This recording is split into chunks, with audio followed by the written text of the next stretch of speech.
Hey, I'm Nuts. Welcome to my channel, and we're going to talk about peanut butter diet today. I will be eating peanut butter as my primary food source for the next 9 weeks. I want to test if peanut butter can be used successfully in a low-carb diet, and I'm currently on day 11. I will be documenting my results on this channel, so stay tuned. Why peanut butter? Well, it's nutritious. It has really good macros for low carb. Many studies have proven that it's good for your heart and your skin. If you eat peanut butter consistently on even any regular diet, it assists with burning fat. It's filling. We have a good source of fiber, and fat has been proven to be more filling than carbs or protein. It tastes okay. It's vegan friendly. It's cheap. Currently, I only spend about $1 a day on my peanut butter, and it's always ready to eat, which is great because I save about an hour worth of time a day in food prep.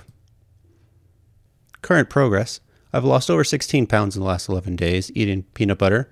I used to eat some peanuts and had coffee as well, but I stopped both of them after day 2. I eat about 250 grams of peanut butter per day, which is somewhere between around 1,400 to 1,600 calories a day.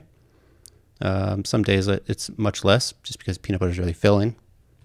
I've eaten almost 3 kilograms so far. My weight loss has been average out to about 1.1 pounds a day, and this excludes my first day, which I had 6.2 pounds of weight drop, and most of that's going to be water weight. My last 5 days have been 0.8 pounds a day, and I estimate that towards the end of this challenge, I should be averaging about 0.3 pounds a day, or 2 pounds a week. Benefits I've had so far is I'm more energetic, I have more free time, and I poop better. Warnings to anyone who are even going to try this is nut allergies can be deadly, so take precautions. Don't be walking around with peanut butter in your hands. Don't be an idiot. Peanut butter is an insufficient source of electrolytes. You will not be sustainable on this. You will need to supplement. Peanut butter contains tryptophan and can make you drowsy. I experienced this a lot in my first few days. I ended up getting a 60-watt daylight bulb and put it in my face all day, and that's actually helped me stay awake, and it actually fights the tryptophan. Misinformation is all over the internet. If you look for peanut butter as a food source, you'll see a lot of people complain that peanut butter contains pesticides, and they'll cite a report by the USDA.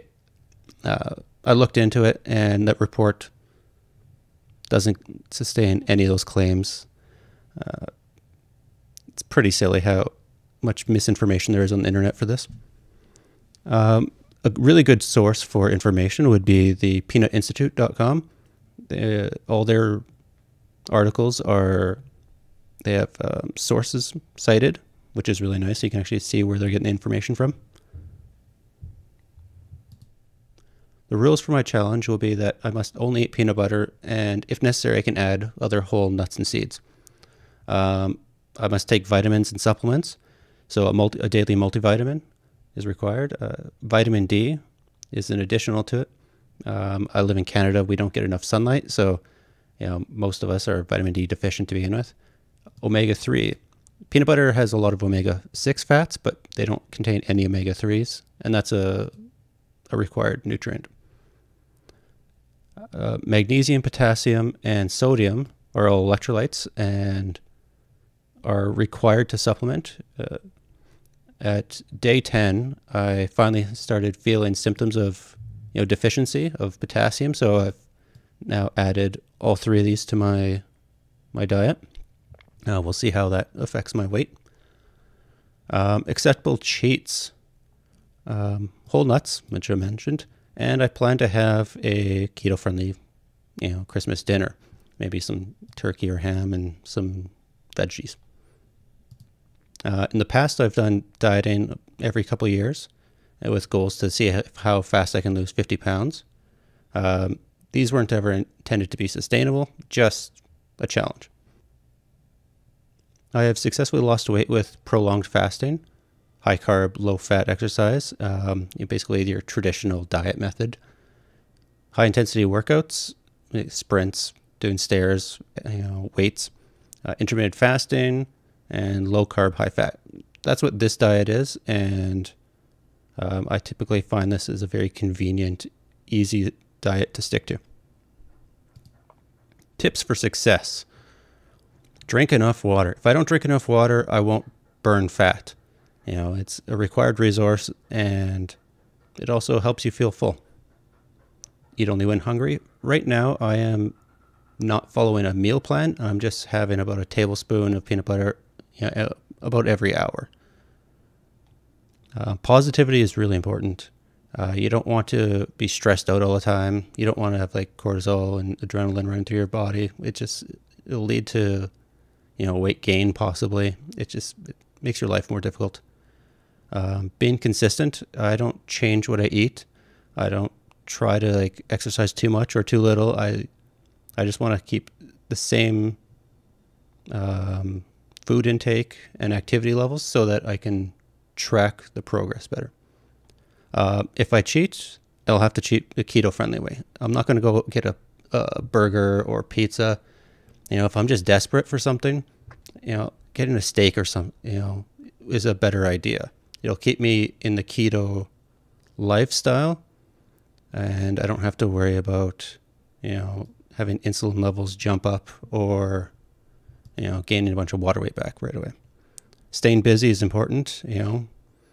I suffer from boredom hunger. So when I have nothing to do, I desire food. So, watch a movie, play games, just do something productive, clean up. Winners keep score. I track over 20 metrics of data for myself. I measure, my different body size, my weight levels, my blood pressure, calories, steps, heart rate, my macros. It's all very important to me. And when I look back at my results, it all makes sense. SMART goals. My specific goal is to lose 25 pounds. You want to keep it measurable. So I'm tracking key metrics daily, attainable. So in the past, I've lost more weight in less time. So I know that based on my body and how it reacts, this should be an okay example. Realistic. This pace is about 2.7 pounds per week. To keep body weight off in the long term, most recommendations are to do about 1 pound a week or up to 2. So this is on the little high side, but for me, that's okay. Time bound. So it's a 9-week challenge. I know my goals, and so far, it looks like I might blow this out of the water. Different life hacks I'm using right now. I use the thermostat. If I'm too hungry, I'll raise the room temperature. As your body heats up, you're less likely to have much of an appetite. And same when I'm having days where it's difficult to meet my calorie needs, I turn down the room temperature. Makes me colder. My body works harder. Metabolism raises, and I gain hunger. The downside to the colder is that I find I'm less thirsty, so I have to watch for dehydration.